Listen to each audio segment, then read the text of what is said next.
Assalamualaikum warahmatullahi wabarakatuh. Alhamdulillahi rabbil alamin, wassalatu wassalamu ala asyrafil anbiya wal mursalin wa ala alihi wa sahbihi ajma'in. Rabbi shrah li sadri wa yassir li amri wa hlul 'uqdatam min lisani yafqahu qawli. Allahumma dhakkirni ma unsitu min al-Qur'anil karim wa ma nasitu min al-ahadits nabawiyyah wa 'allimni ma jahiltu minhuma ya dzal jalali wal ikram. Amma ba'da. Tuan Imam, pengurusi, ahli-ahli jawatan kuasa, tuan-tuan, puan-puan sedang jemaah yang dikasihi sekalian. Jadi alhamdulillah, syukur yang tidak terhingganya kita panjatkan kehadrat Allah Subhanahu Wa Taala di atas limpah kurnia nikmat yang terlalu banyak yang dianugerahkan kepada kita. Selawat dan salam ke atas junjungan besar Nabi Muhammad sallallahu alaihi wasallam, ahli keluarga baginda, para sahabat serta orang-orang yang mengikuti mereka sehinggalah ke hari kiamat.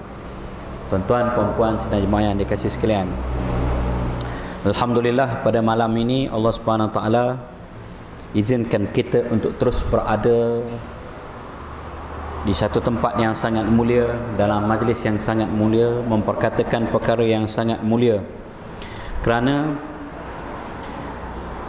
ia merupakan penyuluh kepada kehidupan kita ini, penerang kepada kegelapan, yang menghilangkan kejahilan, yang menghilangkan taklid, yang mengesahkan ibadat kita, mengesahkan pengabdian diri kita pada Allah Subhanahu Wa Taala. Dan kerana pengabdian diri kita pada Allah Subhanahu Wa Taala itulah kita dijadikan. Jadinya ilmu itu mengesahkan kewujudan kita ini sebagai makhluk Allah Subhanahu Wa Taala yang dicipta semata-mata untuk mengabdikan diri padanya, pada Allah Subhanahu Wa Taala. Jadi tuan-tuan dan puan-puan, besar fadilat ilmu itu. Talabul ilmi fariidatun ala kulli muslim. Menuntut ilmu itu wajib bagi setiap orang Islam. Muslim kita terjemahkan sebagai orang Islam, walaupun pada asal, pada bahasanya Muslim itu seorang orang Islam lelaki. Kalau seorang orang Islam perempuan, muslimatun. Dua orang Islam lelaki, muslimani. Tiga orang ke atas, muslimuna. Dua orang perempuan, mukminah yang beriman, ataupun yang Islam, muslimatani. Ramai, tiga orang ke atas, muslimat. Muslim di situ ialah orang Islam, bukan orang Islam lelaki sahaja. Dalam bahasa Arab, bila disebut lelaki, dia akan masuk perempuan, termasuk perempuan. Itu dia punya aturan dia. Ya, bila sebut perempuan, tidak semestinya ataupun tidak termasuk lelaki, khusus untuk perempuan. Ya, kalau disebut lelaki, masuk hukumnya di dalam itu perempuan. Jadi wajib kepada orang Islam lelaki dan perempuan, ya, terutamanya orang lelaki lah. Orang lelaki ini mereka bukan sahaja bertanggungjawab kepada diri masing-masing, tetapi juga bertanggungjawab kepada orang-orang perempuan yang lain. Ada 4 golongan perempuan yang di bawah tanggungjawab orang lelaki. Yang pertama, isteri lah. Yang kedua, anak-anak perempuan. Yang ketiga, adik-beradik perempuan, termasuk kakak, masuk kakak kita. Dan yang keempatnya, ibu kita, tuan-tuan dan puan-puan, masih di bawah tanggungjawab kita. Maksudnya apa, tuan-tuan dan puan-puan? Kalau sekiranya ayah kita dah tak ada dan sebagainya, maka kita bertanggungjawab untuk tengok dia punya nafkah dia, makan minum dia, makanan rohani dia, ilmu fardu ain dia, sediakan semua itu untuk mereka ini. Jadinya kalau kita dah beres bagi kita, misalnya nanti mereka akan tunggulah. Mereka ni akan pegang pada jubah kita di akhirat nanti. Akan pegang, akan bergayutlah maksudnya. Bergayutlah mereka di jubah kita. Jadi besarlah tanggungjawab orang-orang lelaki ini. Ya. Ibu tiri kalau sekiranya memang kita yang bertanggungjawab, misalnya selepas kematian ayah kita, kita yang menanggung, misalnya yang tengok dia punya kebajikan dan sebagainya, masih tapi tidaklah seberat ibu kandung. Ya, ibu. Ya. Baik. Jadi tuan-tuan dan puan-puan, kita telah habis sebenarnya menyebut ataupun memperkatakan tentang sunat wudu berdasarkan kepada ataupun yang kita baca daripada kitab Matla'ul Badrain wa Majma'ul Bahrain, seperti yang kita sebut dulu. Di akhir ayatnya dia kata begitulah. Dan macam mana ayat dia? Ada lagi dia kata dalam kitab yang panjang-panjang. Jadi sebagai mukaddimah kita pada malam ini, suka saya nak petik, nak bacakan daripada kitab Al-Iqna'. Kitab Al-Iqna'. Kitab Al-Iqna' ni kitab kuning Arab lah. Kitab turas ya. Al-Iqna' fi Halli Al-Fazi Abi Syuja' oleh Al-Imam Muhammad Al-Syarbini Al-Khatib. Baik.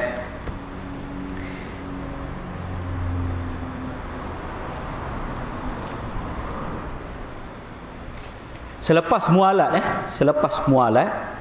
dia kata wa minha tarku nafdil ma'i, jangan kita kibas air semayang itu. Kibas air semayang pula. Jetak, ada sebagian jetak sini mending. Ya. Baik. Khilaf aula kalau kita buat. Ini seperti yang dijazamkan oleh Al-Imam An-Nawawi.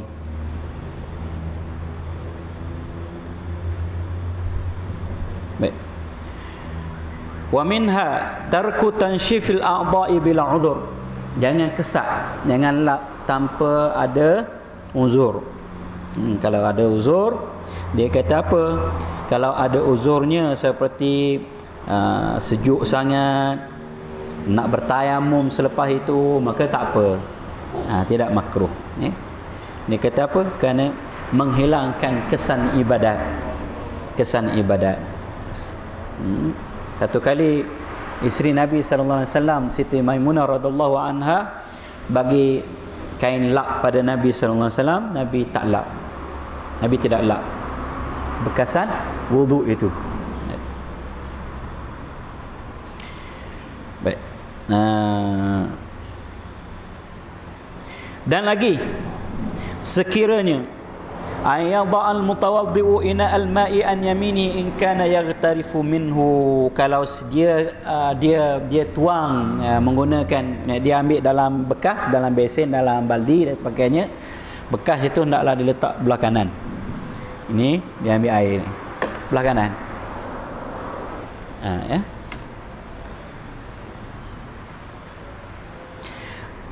Dan sekiranya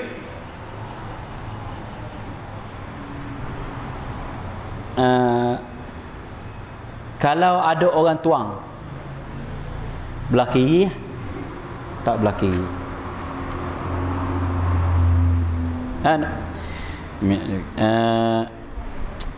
Kalau dia tuang, kalau dia yang tarifu tadi, dia celup ambil belah kanan. Kalau dia tuang, maka belah kiri. Okey, letak bekas tu belah kiri. Baik. Wa minha taqdimun niyyati ma'a awwal sunan al-mutaqaddimah 'ala al-wajhi. Dia niat lagi awal-awal basuh, waktu duduk nak basuh tangan tu, niat dah. Niat apa? Nak berwuduk. Bukan niat yang wajib, niat untuk memulakan yang sunat, ya. Biasanya kita duduk situ tu, kita pergi menuju ke mana, ke tempat wuduk tu, ada niat dah tak? Kita ada niat. Jangan tuan-tuan ingat niat ini ialah sahaja aku menuju ke tempat wuduk untuk berwuduk dan memulakan sunat-sunat wuduk, bermula dengan auzubillah, kemudian bismillah. Tak. Dia pergi tu, niatlah tu. Ada dah niat, ya. Baik. Kerana yang pergi tanpa niat itu ialah orang ngegau. Dengan orang gila barangkali. Baik. Wa minha at-talaffuz bil manwi. Kita lafazkan apa dia? nawaitu raf'al hadatsil asghar lillahi ta'ala ataupun nawaitul wudu'a lillahi ta'ala. Baik. Tu talaffuz, kita lafazkan. Lafaz dengan mulut, niat lintasan dalam hati. Baik. Sekiranya dia lafaz lain, dia niat lain, hak mana dia kira? Niat. Ya. Dia pergi situ sudah sedang mulai usalli fardhu zuhri 4 rakaatin adaan ma'muman lillahi ta'ala. Silap. Lepas tu dia niat wuduk lah tak? Tak apa. Yang penting yang dia kira ialah niat dia. Baik. Kemudian ada lagi dia kata mengingati niat itu sehinggalah ke akhir wuduk. Artinya mengekalkan ada niat berwuduk itu. Dan lagi wa minha at-tawajjuhu lil qiblah, menghadap kiblat. Dan lagi dia kata hendaklah beria benar kita membasuh kaki kita itu, terutamanya di musim sejuk. Musim sejuk kita di sini tak ada musim sejuk, mungkin pagi-pagi itu tak sejuk sangat banding tak macam air batu tak. Kalau di Jordan tak sejuk macam air batu.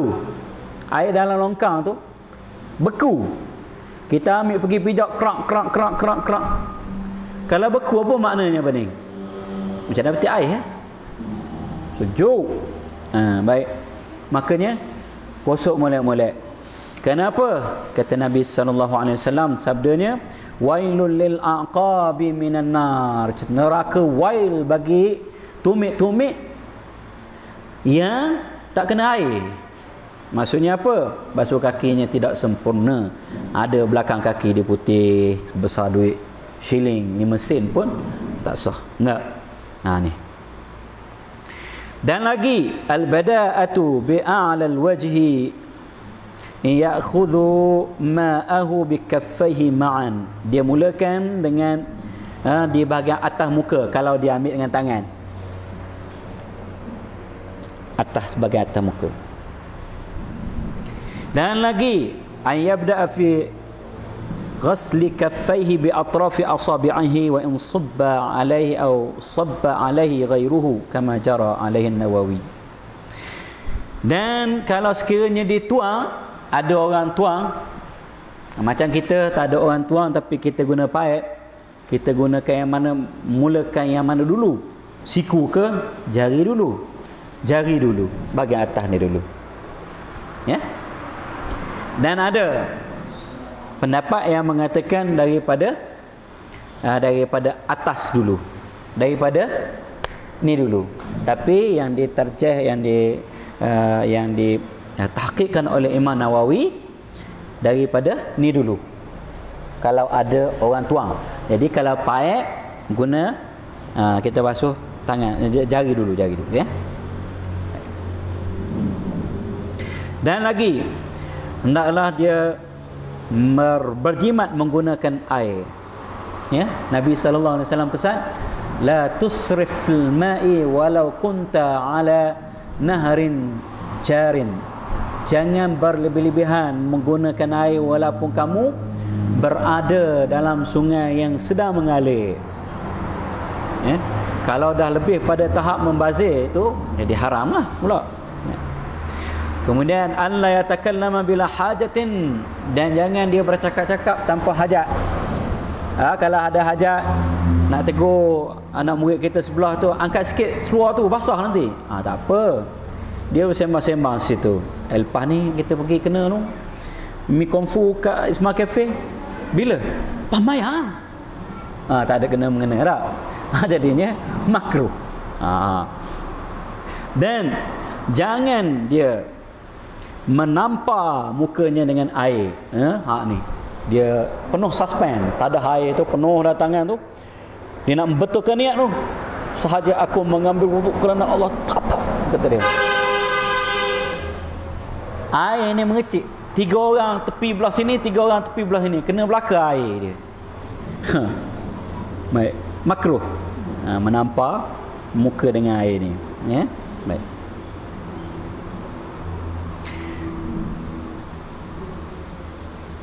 Wa minha an yuharrika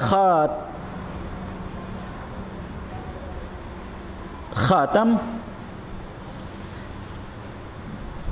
yasilu al-ma'u ila tahtihi. Dia gerakkan cincin cincin pusing. Kalau sekiranya dia tidak menggerakkan makruh sekiranya sampai air. Kalau tak sampai air wajib kena buat. Dan lagi dia kata, jangan jaga daripada rasyash ni percikan air. Kalau boleh elaklah, angkat kain, angkat keluar tu tinggi sikit dan sebagainya. Dan menyebut selepas ataupun membaca selepas berwudu itu sambil menghadap kiblat, mengangkat tangannya ke langit. Dia sebut asyhadu an la ilaha illallah wahdahu la syarikalah wa asyhadu anna muhammadan abduhu wa rasuluh. Ini dalam hadis disebut begitu. Dan ada tambahannya, Allahumma ja'alni minat tawwabin wa ja'alni minal mutatahhirin. Baik.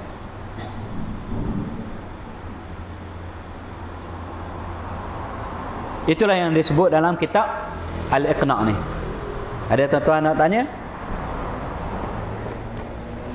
Kita masuk semula ataupun kita sambung semula pembacaan kitab kita muka surat 18.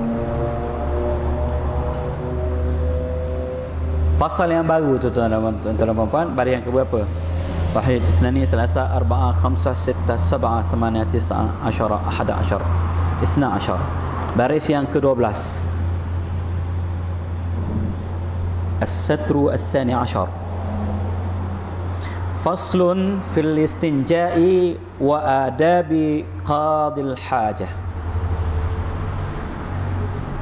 Baik. Ini suatu fasal pada menyatakan hukum istinja. Istinja, ya. Dan beberapa pekerjaan yang dituntuti daripada orang yang qada hajat. Adab-adab qada hajat. Ya, apa dia? Istinja.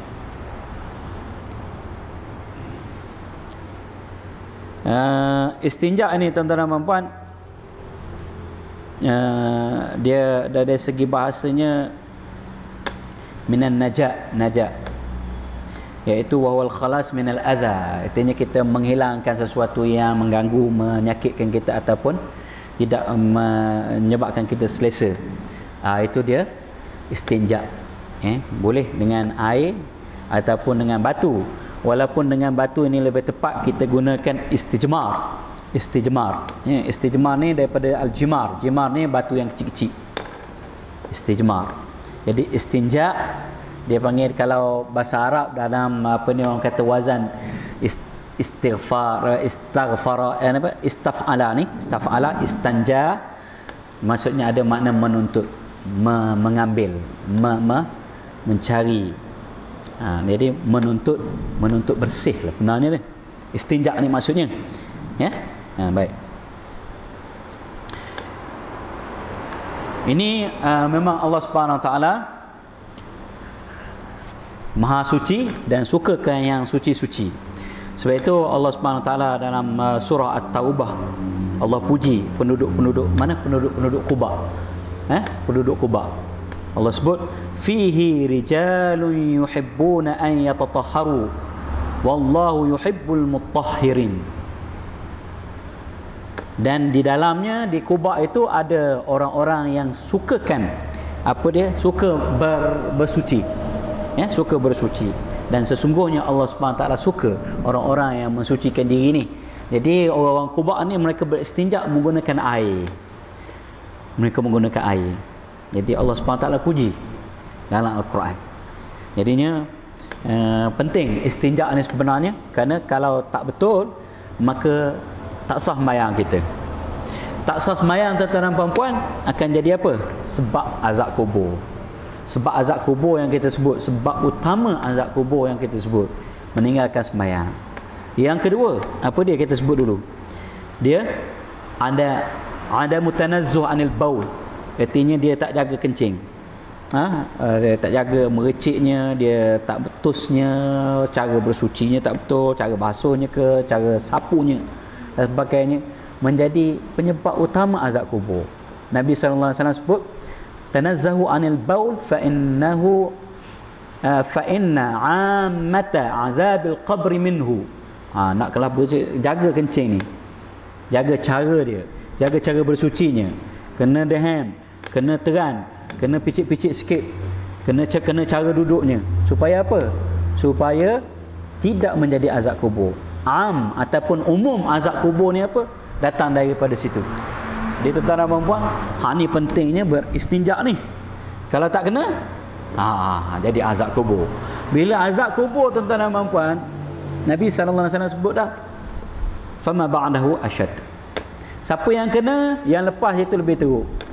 Siapa yang lepas, maka fama ba'dahu aisar, yang selepasnya mudah. Maksudnya apa? Maksudnya insya-Allah selamat. Tapi kalau azab kubur dah sangkut, jam ni tuan-tuan dan puan-puan. Mula cari orang tak sembahyang, sah kena azab kubur. Lepas tu orang sembahyang pula kena juga. Pasal apa? Ni.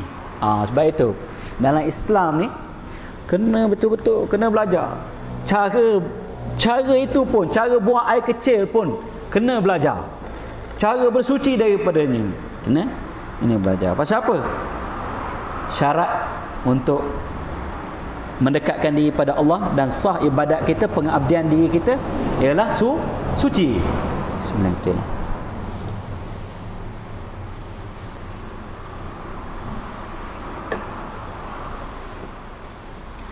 Qadil hajah tu orang yang menunaikan hajat. Maksud hajat di sini ialah buang air, ya. Buang air sama ada kecil kita panggil kencing ataupun besar kita panggil berak. Baik. Tu dipanggil qada hajat. Baik sini. Bermula istinja itu wajib daripada kencing dan ghaib. Apa hukum istinja ni tuan-tuan dan puan-puan? Wajib hukumnya, mesti buat.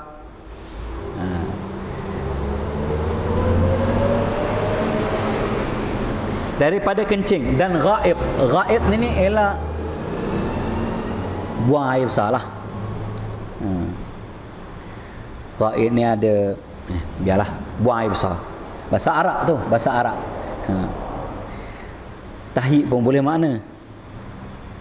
Maksud di sini buang air besar. Bahasa kasarnya berak lah. Baik. Dan pekerjaan yang dituntuti daripada orang yang qada hajat. Mana ni kita masuk kata Arab. Dan lain daripada keduanya, daripada buang air kecil dan buang air besar, daripada tiap-tiap najis yang dibasuh. Dan jika nadir sekalipun, walaupun yang keluar itu jarang-jarang. Maksud nadir ini ialah jarang-jarang. Jarang-jarang keluar benda yang keluar daripada situ, daripada dua jalan itu. Dia kata najis yang dibasuh. Selain daripada apa? Selain daripada air kencing dan kita panggil tahid lah. Seperti ni bagi contoh. Seperti darah dan wadi. Keluar darah, buasir pun kena beristinja, kena bersuci. Kenapa? Darah bila keluar dia najis. Dan wadi ni dia ada air kencing, dia ada mani, dia ada mazi dan ada wadi lah. Wadi ni dia kelabu-kelabu, kadang-kadang kekuning-kuningan sikit. Dia tidak melekit macam mani, tidak melekit juga macam mazi. Tapi dia kelabu-kelabu sikit. Dia sebelum kencing ataupun sebelum lepas buang air kecil dia keluar. Baik, itu wadi. Najis.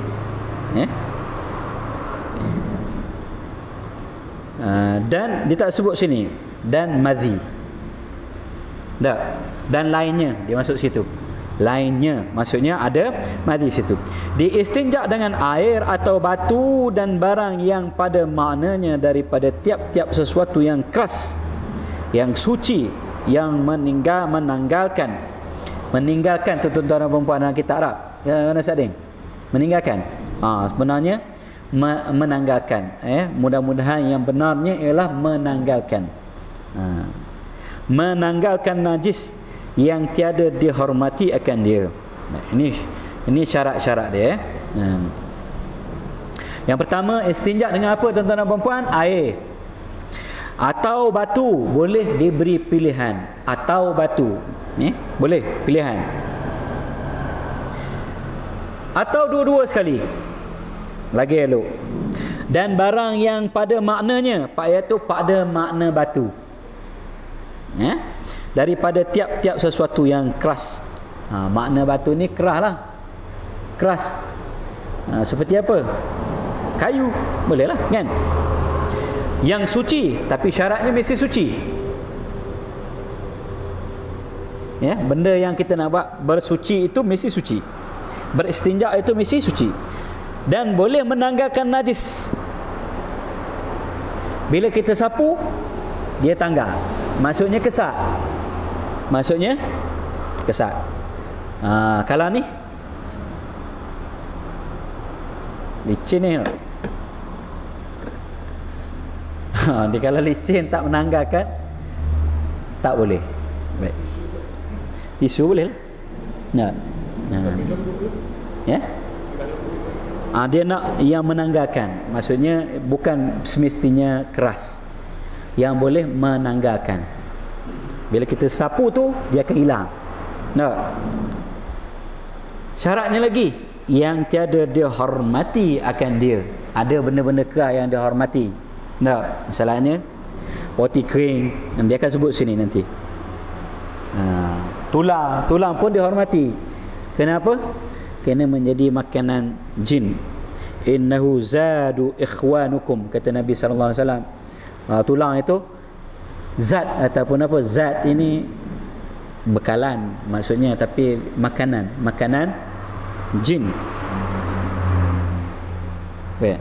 Akan disebut nanti Maka keluar dengan sesuatu yang keras. Ini yang dikatakan keluar, maksudnya tidak termasuk yang dikatakan keras yang boleh buat beristinja. Apa dia berkata? Yang cair seperti air mawar. Yang cair air mawar. Boleh buat bersuci? Beristinja? Tak boleh lah. Air apa ni kita panggil itu dulu? Qaid lazim tak? Ingat lagi? Suci tapi tidak boleh menyucikan. Baik. Yang cair seperti air mawar. Dan cuka. Cuka pun tak boleh nak buat beristinja. Jangan ada yang cuba-cubalah. Lagi-lagi kalau cuka getah. Dan keluar dengan yang suci. Sesuatu yang najis seperti batu yang mutanajis. Dan kata tak termasuk yang dikatakan suci. Sesuatu yang najis seperti batu yang mutanajis. Batu mutanajis ini tuan-tuan dan puan-puan yang kena najis, yang bernajis. Dia terkena najis. Batu ni tak najis tuan-tuan, tapi dia kena najis. Berlumuran dengan tai lembu, kena najis lah. Kita ambil buat istinja, tak boleh lah.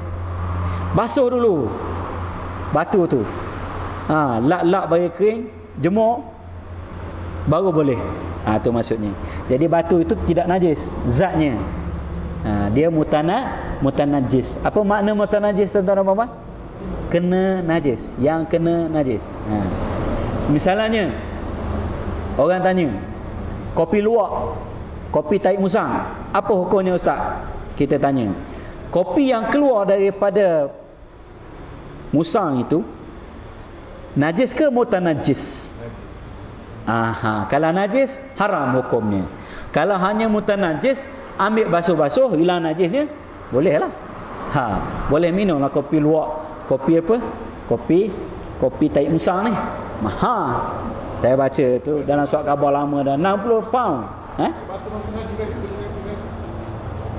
Balik kepada dia najis atau mutanajis.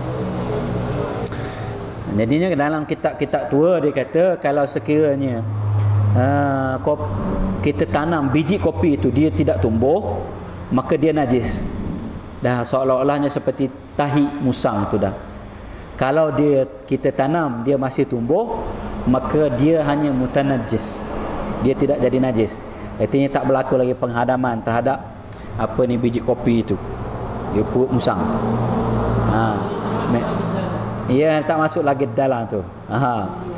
Misalnya kita telan biji rambutan rakyat ataupun telan biji gambar. Kemudian zaman-zaman dulu orang tak ada tandas, pergi buang air balik semua, tumbuh pokok apa? Pokok rambutan rakyat. Rambutan rakyat sini panggil rambutan rakyat, tak longkah dah. Tumbuh. Itu tandanya biji rambutan itu bukan najis, dia mutanajis sahaja. Mutanajis sahaja. Artinya kalau ambil basuh-basuh goreng pula boleh makan lah kalau nak makan. Tak? Itu yang orang tua kita kata subur tak suburnya di Malaysia ni. Pokok-pokok kayu dia tanam dengan ponggong je. Baik. Atau tahi yang kering. Tahi kering. Tahi lembu dan sebagainya. Tak boleh. Baik. Dan keluar dengan menanggalkan tu ya tuan-tuan, serupa yang tadi. Keluar dengan menanggalkan maksudnya yang tidak termasuk dalam kategori yang boleh menanggalkan. Sesuatu yang tiada menanggal. Semua tuan-tuan pangkah ya tu. Yang tiada menanggal, seperti tanah yang lembut, yang berhambur. Tanah lembut. Artinya kita ambil tanah gambut, dia tak berketul, pegang, kita sapu kat situ, apa jadi tuan-tuan dan puan-puan? Bukan tangga, makin melekat. Tak? Maka tak termasuk. Kategori syarat dia yang kata benda itu mesti boleh menanggalkan. Atau barang yang lembut dan yang licin, umpama buluh licin tak? Batang buluh tak tanggal. Kaca, botol kaca tanggal. Batang tebu, plastik ni tanggal? Tak tanggal ni, licin ni. Baik.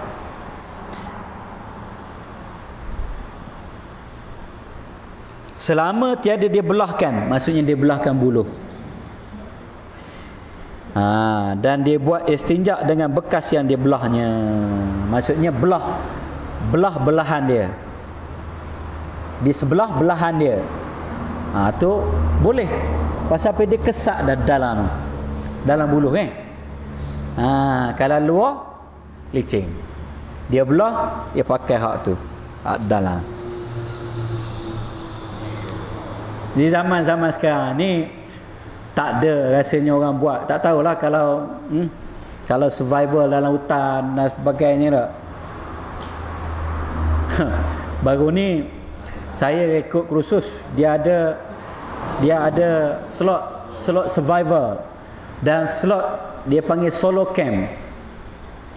Solo camp ni kita kena tidur dalam hutan seorang-seorang. Bawa buayan tu dia panggil apa? Dia panggil apa tu? Nah, kalau ni pocong, hak tu askar tu kan.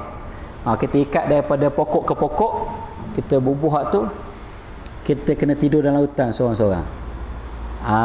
Tu dia.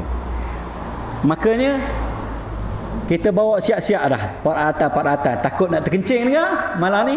Jadi siap bawa dah bekal hak yang itu. Sah tak turun dah rasanya daripada buai tu. Pakat daripada atas tu je lah. Baik.